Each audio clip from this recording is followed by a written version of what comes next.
ലഹരി മാഫിയക്കെതിരെ ശക്തമായ നടപടികളുമായി മലപ്പുറം വളാഞ്ചേരി പോലീസ്. വളാഞ്ചേരി സ്റ്റേഷൻ പരിധിയിൽ മാത്രം 3 മാസത്തിനിടെ 100-ലധികം കേസുകളാണ് പിടികൂടിയത്.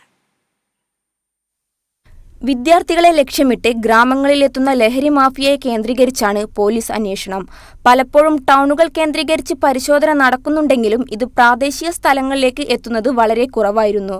ഇത് മുതലെടുത്ത് ഗ്രാമങ്ങളിൽ അടക്കം ലഹരി വിപണനം കൂടുതൽ നടക്കുന്നുണ്ടെന്നാണ് പോലീസ് നിഗമനം. ഫുട്ബോൾ ടർഫുകളിലും അങ്ങാടികൾ കേന്ദ്രീകരിച്ചും ലഹരി വിൽപ്പന സജീവമാണ്. ചെറിയ ബൈക്കിൽ മുതൽ ആഡംബര വാഹനങ്ങളിൽ വിൽപ്പനക്കാർ എത്തുന്നുവെന്നും പോലീസ് പറയുന്നു. കഴിഞ്ഞ കുറച്ചു മാസത്തിനിടെ പോലീസ് നടത്തിയ പരിശോധനയിൽ ഇത്തരത്തിൽ നിരവധി കേസുകളാണ് റിപ്പോർട്ട് ചെയ്തിട്ടുള്ളത്.